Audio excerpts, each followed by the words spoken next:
आज हम लोग पढ़ेंगे क्या, गुणनखंड और गुणज पे, अभाज्य गुणनखंड या अभाज्य गुणज पे हम लोग क्वेश्चन को हल करना। यानी कल हम लोग पढ़ लिए थे क्या, गुणनखंड वृक्ष पढ़े थे, यानी गुणज निकालने का तरीका पढ़े थे। उसी पे हम लोग क्या करेंगे, क्वेश्चन करेंगे। यहाँ ध्यान देना, क्वेश्चन इधर देखो, यहाँ देखो, निम्नलिखित में से कौन से कथन सत्य है, यानी सत्य और असत्य के बारे में पढ़ना है। सत्य और असत्य प्रवचन नहीं कि कौन सा कथन इसमें सत्य है, कौन सा कथन असत्य है। तो यहाँ देखना है, 2 क्वेश्चन लिखे हैं और हम लोग इसको बोर्ड को साफ करके फिर हम लोग आगे इसको कंटिन्यू करेंगे। यहाँ देखिए, यदि कोई संख्या 3 से विभाज्य है तो वह 9 से भी विभाजित होती है। सत्य है तो कैसे, असत्य है तो कैसे।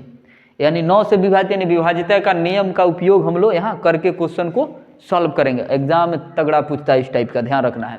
यहाँ देखिए, यदि कोई संख्या 9 से विभाजित है तो वह संख्या 3 से भी विभाजित होगी या विभाज्य होगी।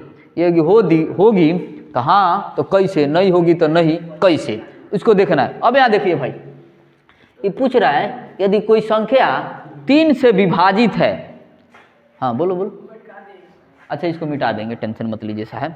और यदि कोई संख्या 3 से विभाजित है, वो क्या होगी, 9 से विभाजित होगी कि नहीं। अब देखिए भाई, सॉल्यूशन करेंगे हम। अब 3 से विभाजित कौन सी संख्या होती है, जो 3 का गुणज होता है वहीं 3 से विभाजित होगी। उसके अलावा भी होगी, लेकिन वो 3 के गुणज में नहीं आएगा, आएगा। तो सिंपल सी एक लाइन में समझेंगे, जो 3 का गुणज होगा वो 3 से विभाजित होगा। अब देखिए कैसे। अब यहाँ से एकदम चलिए, क्या, हाँ बोलो बोलो बोलो, क्या बोल रहा है। हाँ, अब 3 के हम लोग क्या कर लेंगे, यहाँ पे गुणज लिख लेंगे, 3 के गुणज। अब गुणज मतलब क्या होता है, पहाड़ा। 3 का पहाड़ा पढ़िए तो साहब, 3 6, 3 3 9, 3 5 15, हाँ 3 7 3 8 3 9 3 10 के, और ये आगे तक ले बढ़ते जाएगा। अब देखिएगा क्या है, 3 के गुणज है, यानी इसको क्या कर रहे हैं हम लोग, ये 3 से विभाजित है कि नहीं, इसको चेक करेंगे। अब 3 को हम लोग 3 से भाग दे रहे हैं, कट जा रहा है, पूरा पूरा कट जाए, यानी शेष 0 बचे, तभी हम लोग बोलेंगे वो संख्या 3 से विभाजित है। अब यहाँ देखिए, कोई और संख्या इसमें से कोई उठा के बोलो। 18 से नीचे देखना है, 18 से नीचे 15 लेके चलिए साहब। 3 से 3 5 15 कट गया, कहीं दिक्कत। अब क्या कह रहा है कि यदि कोई संख्या 3 से विभाजित हो जा रहा है, यानी कोई संख्या क्या है, 3 से विभाजित हो गया, यानी 3 भी 3 से विभाजित हो गया, 15 भी 3 से विभाजित हो गया, बहुत सारा जितना है सारा 3 से विभाजित हो जाए। लेकिन हम लोग को 18 से नीचे देखना है, क्यों बता रहे हैं उसका रीजन। यानी 15 हम लोग देख लिए 3 से विभाजित हो गया। अब यहाँ देखना है, जो कोई संख्या 3 से विभाजित हो जा रहा है, क्या वह संख्या 9 से भी विभाजित होगा कि नहीं, उसको चेक करना है। अब देखिए भाई, यहाँ 3 को हम लोग 9 से भाग देंगे, पॉसिबल है, नहीं है, यानी कैंसिल हो गया, विभाजित तो नहीं हो रहा है। और यहाँ देखिए 15, देखिए 15 को 9 से भाग देंगे, लगेगा, नहीं लगेगा साहब। अब यहाँ देखिए 15 से हम लोग आगे 18 बढ़ेंगे, यहाँ देखिए 18 को हम लोग 3 से भाग कर रहे हैं, 3 6 18, कट जा रहा है बाबू। अब 18 को हम लोग 9 से करेंगे, 9 दूना 18, तो इस चीज को क्या बोलेंगे, सत्य बोलेंगे कि असत्य। असत्य है, एकदम सही पकड़ा है। क्यों कि 15 तक ही सीमित है, दिख रहा है ना, इतना दूर तक ले क्या हो रहा है, असत्य निकल रहा है। फिर आगे जा रहा है सत्य, तो आगे चेक करने की जरूरत नहीं है। जब पहले ही पता चले कि आप गलत साबित हो गए तो आपको मौका नहीं दिया जाएगा। ये जिंदगी नहीं है कि फेल कर गए तो अगला बार पास कर जाइए, समझ रहे ना, ये क्वेश्चन है, समझ रहे ना। इसको बोल सकते हैं this is the army rule. Army में एक बार गलत किए यानी गलत हो गए, सुधरने का मौका नहीं दिया जाता है। वैसा ही यहाँ पे हम लोग देख लिए, यहीं पे क्या हुआ, असत्य साबित हुआ, यानी आगे चेक करने की जरूरत नहीं है। और इसको हम लोग देख रहे हैं, असेंडिंग ऑर्डर में चेक करते जा रहे हैं। 3 को चेक किए, 6 को किए, 9 को, यानी बढ़ते क्रम में जा रहे हैं। कहीं दिक्कत, यानी हम लोग बोल सकते हैं क्या, अतः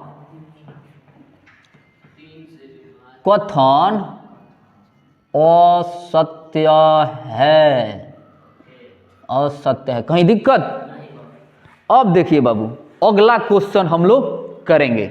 देखिए, यदि कोई संख्या सिमिलर है, थोड़ा सा अंतर है, यदि कोई संख्या 9 से विभाजित है तो क्या वह संख्या 3 से विभाजित होगी? जो 9 से विभाजित है वो 3 से होगी कि नहीं? अगर होगी तो क्यों, तो चेक करते हैं, हो जाएगी। देखो कैसे पकड़ लिया, अब देखते हैं। सॉल्यूशन करेंगे बाबू।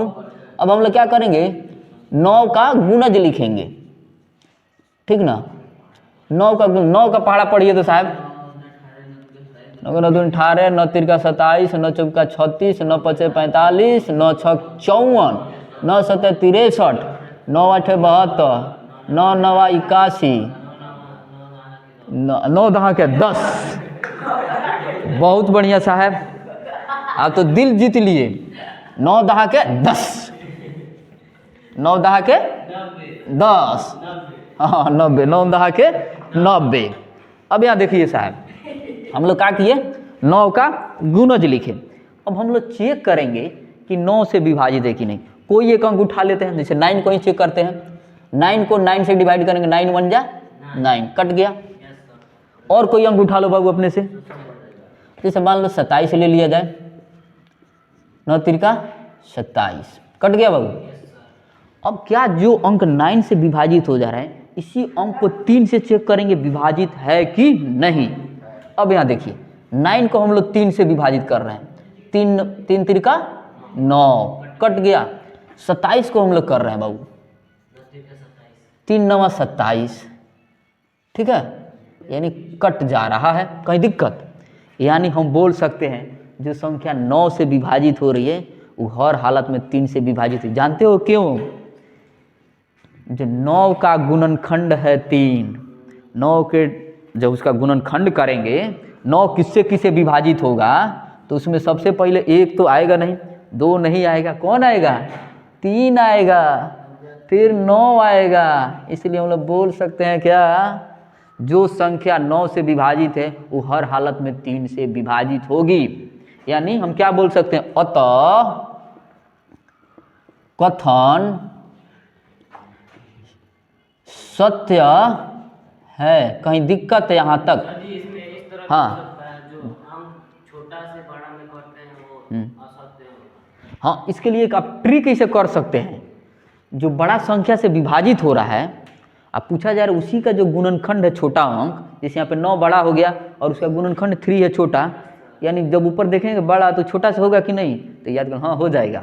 अगर यहाँ पे देखा छोटा उससे हो रहा है, बड़ा से नहीं होगा। हाँ, ये ट्रिक कैसे समझ सकते हैं, जो बड़ा से हो गया है तो छोटा से हो जाएगा, और जो छोटा से हो रहा है बड़ा से नहीं होगा, होगा लेकिन दूर, लेकिन क्या हो रहा है उसके पहले असत्य साबित हो जाए।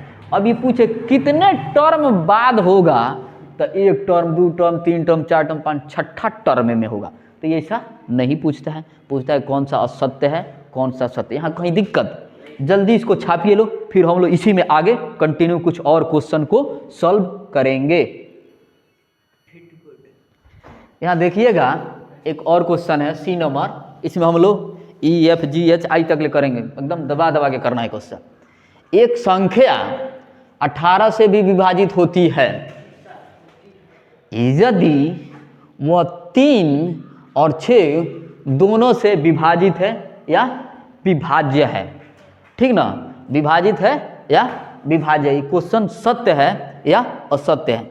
एक थोड़ी सी एक बच्चा की डाउट था, जो हमारा क्वेश्चन था कि कोई संख्या 9 से विभाजित 3 से जो विभाजित है, क्या वो 9 से विभाजित होगी कि नहीं। तो हम बताए थे यहाँ 3 का टेबल लिख लिए थे लो, 9 का टेबल लिख लिए थे लो। तो उसमें हम लोग 2 ही एग्जाम्पल लेकर देखे थे, एक 3 देखे थे, एक 15 देखे थे। तो उसमें हम लोग 3 का एक बार इसे क्लियर कर लेना है। 3 का टेबल लिखना है, 3 का 3 दूनी 6, 3 3 का 9, 3 चौका 12, 3 5 15, जहाँ तक ले लिखना है। फिर हम लोग 9 का टेबल लिखेंगे, 9 का 9, 9 दूना 18, 9 3 का 27। ऐसा ही ना था?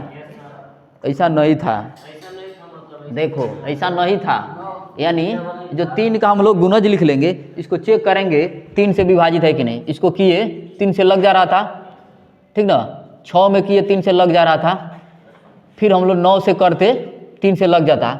अब इसी अंक में 9 से करना था, नहीं लगेगा, 9 से करेंगे नहीं लगेगा, यहाँ पे आते तो 3 से भी लगेगा और 9 से भी लगेगा, लेकिन हम लोग 9 को उसमें यूज नहीं किए थे, 15 यूज कर लिए थे, यानी जो पहले बार में ही असत्य हो गई, आगे बढ़ने की जरूरत नहीं है, ठीक ना। तो इसको ध्यान रखना है, इसमें कहीं दिक्कत नहीं ना है, कन्फ्यूजन दूर। अब चलिए ए नंबर क्वेश्चन में था, अब यहाँ देखिए हम लोग सी नंबर में करेंगे। एक संख्या 18 से भी विभाजित है, विभाजित होती है, 18 से भी विभाजित होती है, यदि वह संख्या 3 और 6 दोनों से क्या है, विभाजित है। अभी कहने का मतलब यहाँ से गौर करना है, यदि वह यानी कोई संख्या 3 से भी विभाजित है और 6 से भी विभाजित है, तो क्या वो 18 से विभाजित होगी? नहीं होगी, क्योंकि 3 से विभाजित हो जा रहा है, 6 से विभाजित हो जा रहा है, तब पूछ रहा है जो 3 से भी कट जाए, 6 से भी कट जाए, वो 18 से कटेगा कि नहीं? जो आप ट्रिक लगा रहे थे, छोटा से है तो बड़का में नहीं जमेंगे। सिंपल सी इसके लिए एक फंडा समझ लेंगे भाई। ये मान लो 18 बड़ा भैया है, बड़ा भैया को पत्नी को भाभी बोल दीजिएगा, आप जाइएगा तो भाभी शर्माएगी, कहेगी आइए बबुआ जी, आई आई आई आई आई आई। और वह जब छोटा बबुआ जी की पत्नी होगी तो बड़का भैया जाएंगे, वो बुलाएगी आई आई आई आई, ना बुलाएगी, वो बोलेगी not allow in my home, यानी घर में अलाउ नहीं है, बाहर से भागिए। आई छोटा रहेगा कहाँ एकदम धड़ाका खुश रहे कि भाभी का घर है, समझ रहे ना, बस ऐसा ही समझ लेंगे। भाभी के घर में छोटे को परमिशन है, बड़े को नॉट अलाउ, बड़े को परमिशन नहीं है, काहे के बड़े भाईसुर जी हैं, ठीक ना, भैया जी हैं। चलिए कंटिन्यू प्लीज देखना है, ठीक ना, समझ आ गया ना, बस ऐसा ही समझना है। अब यहाँ देखिए सोल्यूशन हम लोग इसको करेंगे क्या, अब यहाँ देखिए इसको सोल्यूशन हम करेंगे क्या करेंगे, 3 का हम लोग गुणज लिखेंगे, 3 के गुणज लिखिए, टेबल लिखिए। चलिए बोलिए तो बाबू, गुणज 3 का 3, 3 दूनी 6, 3 त्रिका 9, 3 चौका 12, 3 पचे 15, 3 छक 18, 3 सत्ते जहाँ तक ले जाना है, कोई दिक्कत नहीं, यानी कहाँ तक ले चल जाइए, 3 छक 18 लिखिए लो यार, 3 छक 18, 3 सत्ते 21, 3 सत्ते 21, 3 9 8 24, 3 9 27, 3 दहा 31, ठीक है ना। आगे तक 7 नहीं है भाई, 21 है, 3 सत्ते 21, ठीक ना। अब देखना है, अब क्या करना है, अब हम लोग को 6 का टेबल लिखना है भाई, 6 के गुणज लिखिए। हाँ क्या बताइए, 6 का गुणज, हाँ बताओ भाई, 6 का गुणज पढ़ो, 6 का टेबल, चौका 6, 6 दूनी 12, 6 तिरका 18, 6 चौका 24, 6 पचे 30, 6 छक 36, 6 सत्ते 42, आगे तक ले कंटिन्यू करते चले जाएंगे, कहीं दिक्कत। अब यहाँ देखना है भाई इस दोनों में कौन मिल रहा है, कहीं मिल रहा है ना, देखिए 6 मिल रहा है, 12 मिल रहा है साहब, 18 मिल रहा है साहब, 24 मिल रहा है साहब, 30 भी मिल जाएगा, यानी इतना चीज़ें हम लोग को मिलते जा रही, यहाँ तक मतलब कहीं किसी को दिक्कत नहीं ना है। अब यहाँ तो हम लोग लिख सकते हैं 3 के गुणनखंड हम लोग लिखेंगे और 6 के गुणनखंड लिखेंगे। अब यहाँ देखिए एक चीज़ है जो हम लोग को मिल जा रहा है, हाँ अब यहाँ उस चीज़ नहीं है। अब देखिए हम लोग को 3 का गुणनखंड लिखना है और 6 का गुणनखंड लिखना है। हम लोग को जो गुणनखंड हम लोग लिख दिए हैं तो क्या कर रहे हैं, यहाँ पे 6 से हम लोग किस में भाग दे रहे हैं, 3 से दे रहे हैं, 3 दूना 6, कट गया ना, कहीं दिक्कत। अब देखिए फिर से यहाँ देखिए 6 में 3 से लग गया, और 6 में हम लोग किससे लगा रहे हैं, 6 से कट गया, कहीं दिक्कत। अब इस चीज़ को बोल रहा है इस 6 से 6 में कट गया, फिर से यहाँ 9 देखिए, 9 को हम लोग 3 से कर रहे हैं, 3 तिरका 9, कट गया। फिर 9 को हम लोग 6 से करके देखेंगे, सॉरी 9 में हम लोग 6 से करेंगे तो नहीं जाएगा, यानी यहीं पे क्या हो जा रहा है, ख़त्म हो जा रहा है। अब यहाँ देखिए केवल हम लोग 2 ही एग्जाम्पल लेकर चलते हैं, क्या अपना 6 और 6 भी लेकर चलते हैं। 6 में क्या हो रहा है, 3 से भी लग जा रहा है और 6 में 6 से लग जा रहा है। अब इसी 3 में 6 में हम लोग 18 से करेंगे, लगेगा, इसी 18 से नहीं लगेगा। अब यहाँ कोई अंक मान लेके चलिए, अब यहाँ पे हम ले लेते 12 ले लेते, 12 में 3 से लग जाएगा, 12 में 6 से लग जाएगा, लेकिन 12 में 18 से लगेगा नहीं लगेगा। तो यहाँ 3 के हम लोग गुणज क्या बोल सकते हैं, 1 और 3 है। 3 का गुणज क्या हो जाएगा, 3 के गुणज 1 और 3 है, यानी 3 में जब भी भाग लगेगा 1 और 3 से लगेगा। 6 के गुणज कौन हो जाएंगे, 6 के गुणज 1 हो जाएंगे, 2 हो जाएंगे, 3 हो जाएंगे और 6। यहाँ तक कहीं दिक्कत किसी को? अब यहाँ देखिएगा, लेकिन इसमें क्या हो रहा है, हम लोग को क्या देखना है, जो इसका क्या है सर्व गुणज हो रहा है, केवल 1 मिल रहा है, देख रहे हैं 3 और 6, और क्या मिल रहा है 3, तो इस सर्व गुणज हो जाएगा। लेकिन सर्व, हाँ अच्छा सॉरी, हाँ दूसरा 3 है, ठीक है। यहाँ देखिए इसमें 2 मिल गया, यानी सार्वगुणज या सार्वगुणज या उभयनिष्ठ बोलेंगे, उभयनिष्ठ हम लोग का क्या हो गया, 1 और 3 हो गया। लेकिन स्व अभाज्य गुणनखंड नहीं बोलेंगे, स्व अभाज्य गुणनखंड में केवल 1 ही आएगा, जिस दोनों में केवल 1 मिले। लेकिन हम लोग यहाँ क्या चेक कर रहे थे कि सत्य है कि असत्य है, तो क्या है अपना असत्य है, क्योंकि अतः लिख लेंगे इसको, अतः कथन असत्य है। क्यों असत्य है, फिर से इधर थोड़ा सा देख लेंगे। जैसे हम लोग 12 लिए थे, 3 के गुणज में है और 6 के भी गुणज में 12 है, तो हम लोग 12 को 3 से क्या कर रहे हैं, डिवाइड कर रहे हैं, 3 चौका 12 कट गया। अब 12 को बाबू हम लोग क्या करेंगे, 6 से करेंगे, 6 दूना 12 कट गया। अब हम लोग इसी 12 को किससे डिवाइड करेंगे, 18 से, नहीं कटेगा, यानी गलत है। तो यहाँ देखिएगा 3 को हम लोग 3 से तो कर ही सकते हैं, 6 से नहीं कर सकते, लेकिन यहाँ पे 6 देखिए जो कॉमन में इससे कर सकते हैं, 12 को देखिए, फिर यहाँ देखिए 18 तरह आएगा, लेकिन पहले ही क्या हो रहा है, कैंसिल हो जा रहा है, यानी पहले ही 1 टर्म या 2 टर्म जाते ही क्या हो रहा है, असत्य साबित हो रहा है। तो आगे बढ़ने की ज़रूरत नहीं है, फिर इसको छापिए, फिर हम लोग नेक्स्ट क्वेश्चन करेंगे।